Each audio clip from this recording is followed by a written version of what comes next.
Mulai 1 Mei 2022, Kantor Pusat Bala Keselamatan Internasional di Inggris mengundang para prajurit di seluruh dunia untuk membaca Dipanggil Menjadi Seorang Prajurit secara bersama-sama.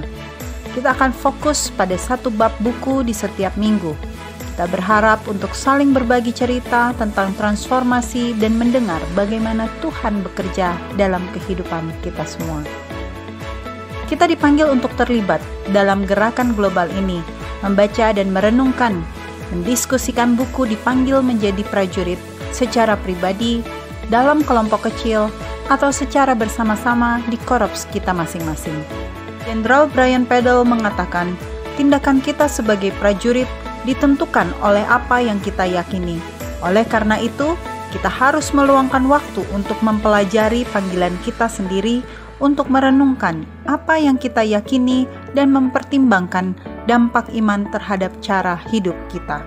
Mari bergabung dalam setiap minggunya bersama-sama dalam membaca buku Dipanggil Menjadi Seorang Prajurit.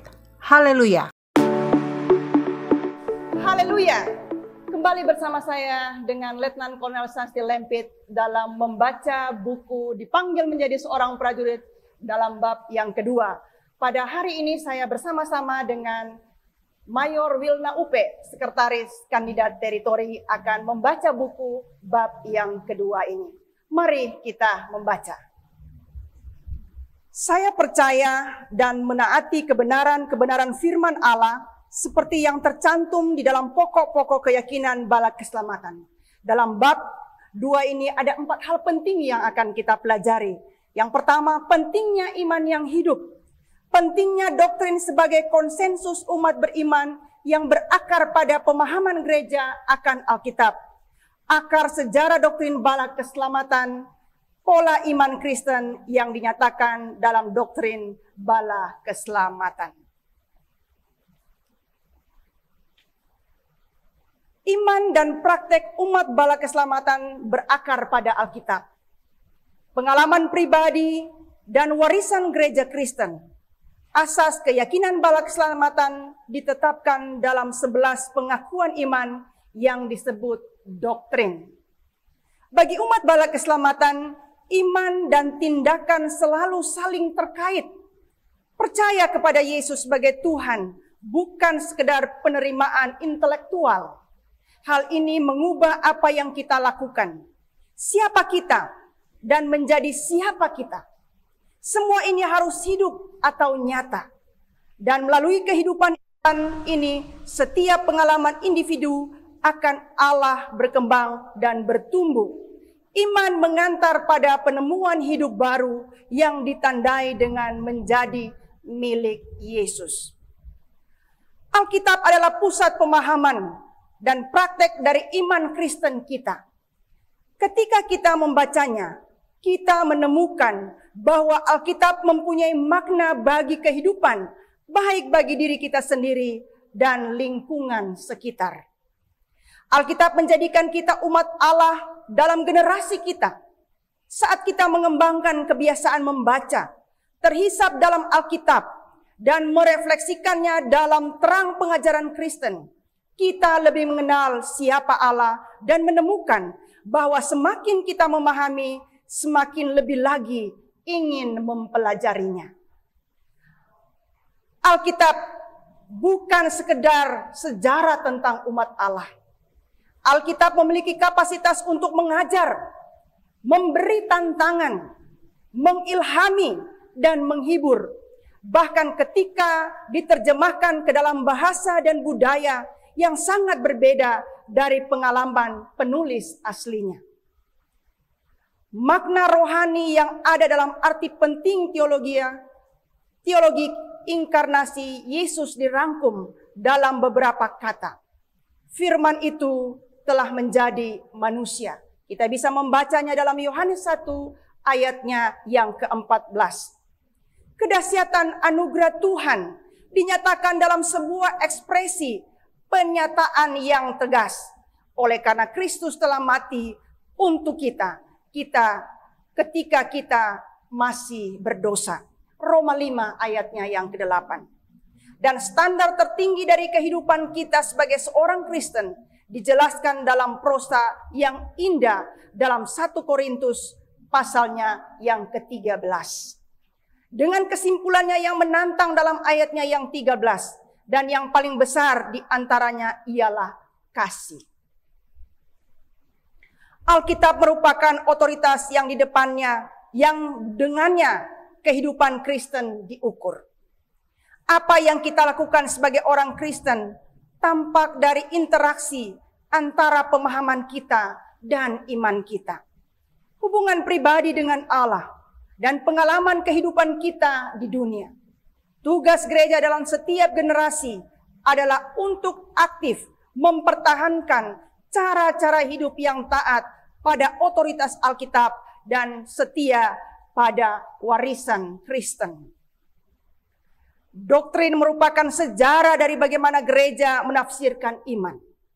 Doktrin mengeksplorasi dan menjelaskan tentang keyakinan, berkembang sebagaimana direfleksikan oleh para pengkhotbah, pengajar, teolog, dan komunitas Kristen lainnya, sesuai konteks waktu dan pemahaman mereka tentang hubungan antara Allah, penciptaan, dan manusia seperti diungkapkan dalam Alkitab. Ini seringkali disebut sebagai sebuah konsensus umat beriman. Alkitab menyediakan dasar-dasar doktrin Kristen dan standar yang menilainya. Doktrin menjelaskan dan mendefinisikan pemahaman umat bala keselamatan atas Allah, manusia, dan perjalanan yang sedang berlangsung dalam kehidupan Kristen. Doktrin adalah rangkuman dari keyakinan, menyediakan sebuah dasar yang menolong umat bala keselamatan menafsirkan dan mengevaluasi pengalaman-pengalaman kehidupan sehingga kita bisa hidup dengan taat dalam konteks kita sendiri. Perjanjian prajurit menunjukkan bahwa hubungan dengan Allah seperti dijelaskan dalam pengakuan iman bisa membentuk respon kita terhadap kehidupan sehari-hari.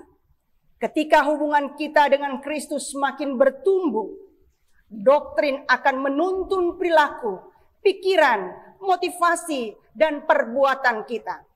Iman yang tidak dinyatakan dalam perbuatan bukanlah iman dalam Kristus. Pengakuan iman. Hubungan pribadi dengan Kristus seperti dirangkum dalam pernyataan bahwa Yesus adalah Tuhan yang terdapat di dalam 1 Korintus 12 ayatnya yang ketiga, merupakan pusat dari kekristenan. Pernyataan ini telah dibagikan di antara orang percaya mula-mula sebagai sebuah salam satu dengan lainnya dan sebagai sebuah kesaksian atas iman mereka. Ketika gereja mula-mula semakin berkembang dalam jumlah, orang-orang percaya menyadari pentingnya saling membantu dalam pertumbuhan iman. Mereka bukan saja individu-individu yang percaya, mereka adalah sebuah komunitas yang mendukung satu sama lain untuk mewujudkan apa artinya sebagai pengikut Kristus. Iman sangat pribadi, tetapi akan berkembang dengan baik dalam satu persekutuan dengan sesama orang percaya lainnya. Melalui beberapa abad, gereja telah belajar untuk menyatakan pengalaman umum dari iman dan memperluas pernyataan bahwa Yesus adalah Tuhan dalam kredo atau pengakuan iman mereka. 3 pengakuan iman muncul pada awal-awal abad iman Kristen. Pengakuan iman rasuli, pengakuan iman Nisea, dan pengakuan iman Athanasius. Ketiganya dikenal sebagai pengakuan iman klasik. Beberapa abad kemudian muncul pengakuan-pengakuan iman lainnya oleh kelompok-kelompok Kristen. Seringkali untuk menjelaskan dan menggali penekanan pengajaran atau doktrin dari gereja atau denominasi tertentu. Pengakuan iman bala keselamatan memenuhi fungsi yang sama. Pengakuan iman tersebut berakar dari tradisi Wesleyan Metodis dan kata-kata dan isinya sama seperti pada doktrin Metodis New Connection. yang bisa ditelusuri pada tahun 1838. William Booth adalah pendeta New Connection yang para pendirinya mengklaim doktrin mereka adalah mereka yang beraliran metodis seperti diajarkan oleh Mr. Wesley. Bala Keselamatan menekankan pada regenerasi pengudusan, keyakinan bahwa Injil untuk semua orang dan desakan pada kehendak bebas manusia berakar pada metodisme yang menarik ajaran teologinya dari kekayaan konsensus gereja selama berabad-abad. Pada tahun 1865, William Booth mengadopsi 7 butir pernyataan iman tersebut untuk The Christian Mission. 3 butir lainnya ditambahkan pada tahun 1870. Kemudian 1 lagi hingga menjadi 11 pada tahun 1876. Setiap butir tambahan bisa dilacak dalam dokumen The New Connection. Pengakuan iman ini ditempatkan sebagai urutan pertama dari Undang-Undang Bala Keselamatan 1980. Doktrin adalah pengajaran gereja. Ke-11 pengakuan iman merupakan ekspresi dari iman pribadi dan sebuah visi yang sama yang konsisten dengan pengakuan iman Kristen klasik dan mengidentifikasikan bala keselamatan sebagai anggota dari tubuh Kristus di dunia. Pengakuan iman tersebut dibahas lebih lanjut dalam buku Doktrin Bala Keselamatan dan sumber-sumber lain yang sangat membantu. 11 doktrin bala keselamatan sering diajarkan dan dibahas sebagai pernyataan iman yang terpisah. Selama masing-masing butir dilihat sebagai bagian dari keseluruhannya, maka akan sangat membantu ketika kita mempelajarinya, melihat pola dan kemajuan iman. Kita menegaskan pemahaman kita terhadap Allah sebagaimana berakar dalam pewahyuan Alkitab. Allah sebagai Tritunggal, manusia yang terpisah dari Allah sebagai akibat dosa, dan keselamatan bagi siapa saja yang memilih untuk percaya. Pengudusan, penyucian merupakan hak istimewa bagi semua orang percaya. Doktrin yang pertama menyatakan bahwa Alkitab diilhami oleh Allah, dan oleh karena ilham yang khas ini, Alkitab menjadi sumber dari iman dan praktek Kristen. Kebenaran-kebenaran yang dinyatakan dan dipahami dalam Alkitab secara terus-menerus mengilhami iman dan kepercayaan dalam dunia kontemporer ini. Doktrin yang kedua tentang Allah Sang Pencipta, pemelihara dan pemerintah segala sesuatu. Dalam beribadah, umat bala keselamatan memberi respon dengan segenap hati kepada Allah yang adalah satu-satunya yang layak dan patut disembah. Doktrin yang ketiga berbicara tentang Allah Tritunggal, Bapa, Anak, dan Roh Kudus. Ketiga pribadi ini disebut sebagai Tritunggal yang esa. Allah adalah sebuah persekutuan, sebuah komunitas dari hakikat, di mana ketiga pribadi saling berbagi dalam persekutuan yang akrab satu sama lain.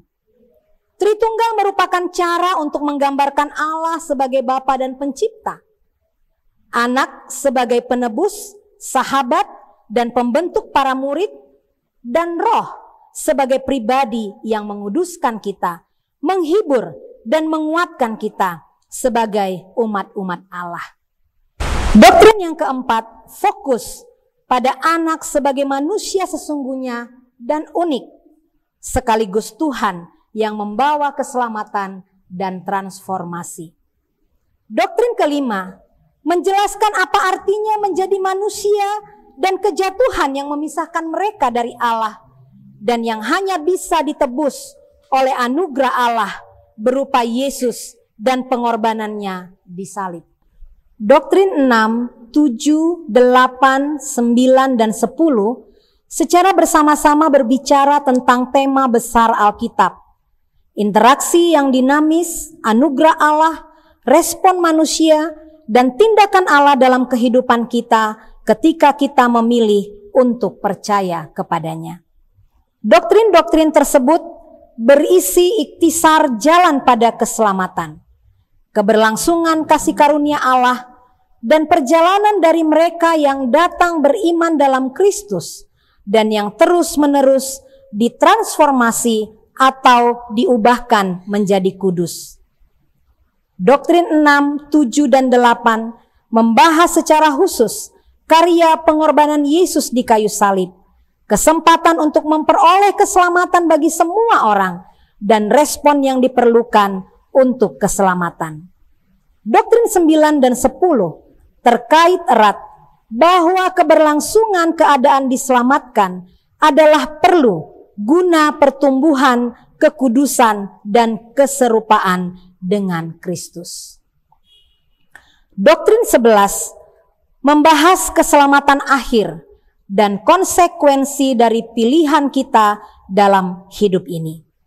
Ketika kita menjadi prajurit bala keselamatan, kita berjanji untuk percaya pada kebenaran Alkitab, sebagaimana dinyatakan dalam pengakuan iman, dan untuk hidup dengan konsisten sesuai kepercayaan tersebut.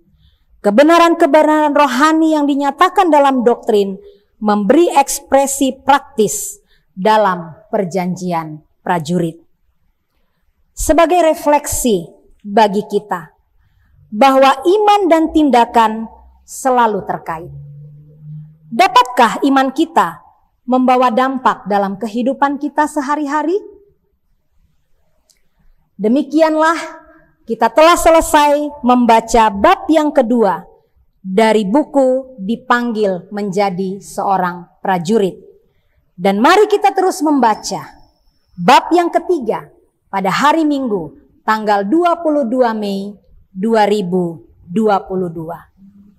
Haleluya.